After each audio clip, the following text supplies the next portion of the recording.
नमस्कार.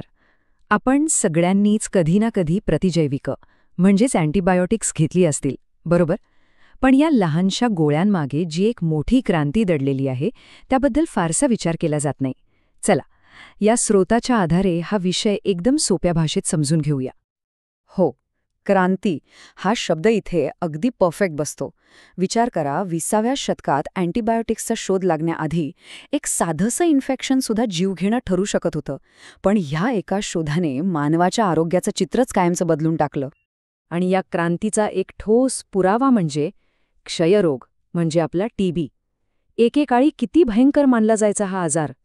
पण आज याच प्रतिजैविकांमुळे काही देशांमधून तो जवळजवळ संपला आहे. यावरून या औषधांची ताकद आपल्या लक्षात येते.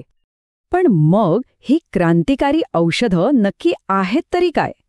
चला, अगदी मुळापासून सुरुवात करूया. आता याची शास्त्रीय व्याख्या पाहिली ना तर एक इंटरेस्टिंग गोष्ट कळते. ही औषधं म्हणजे काय तर जीवाणू आणि कवक म्हणजे बॅक्टेरिया आणि फंगस यांसारख्या नैसर्गिक गोष्टींपासून मिळवलेली कार्बनी संयुग आहेत. आणि त्यांचं काम एकदम साधं आणि सरळ आहे.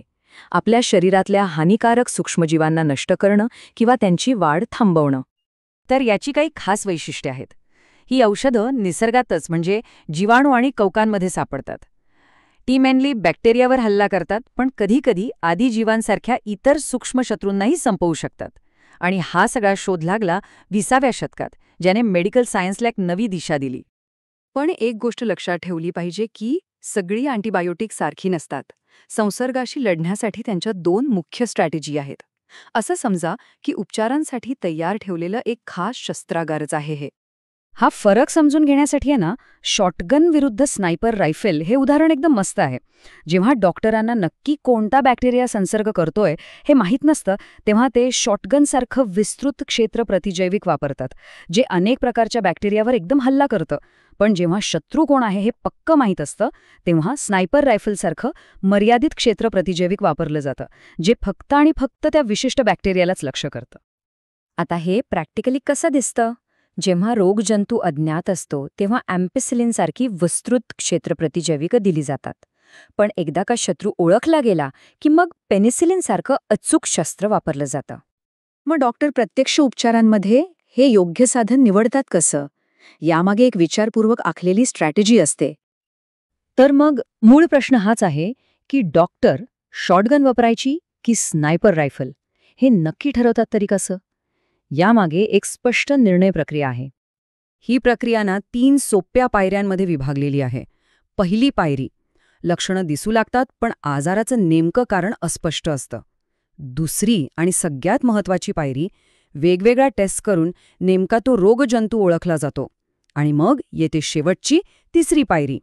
जर रोगजंतू अज्ञात असेल तर विस्तृत क्षेत्र प्रतिजैविक निवडलं जातं, आणि जर तो ओळखला गेला असेल तर मर्यादित क्षेत्र. सगळं कसं एकदम लॉजिकल आहे नाही का? तर सगळं थोडक्यात सांगायचं झालं तर अँटीबायोटिक्स ही 20व्या शतकातली एक मोठी वैद्यकीय क्रांती ठरली. ही निसर्गातून आलेली अशी संयुगं आहेत जी सूक्ष्म जीवांशी लढतात. यातली काही शॉटगनसारखी अज्ञात शत्रूंसाठी असतात, तर काही स्नायपर रायफलसारखी नेमक्या लक्ष्यासाठी वापरली जातात. आणि जाता जाता एक विचार करण्यासारखा प्रश्न, या अँटीबायोटिक्सने आपलं आयुष्य नक्कीच खूप सोपं केलं आहे.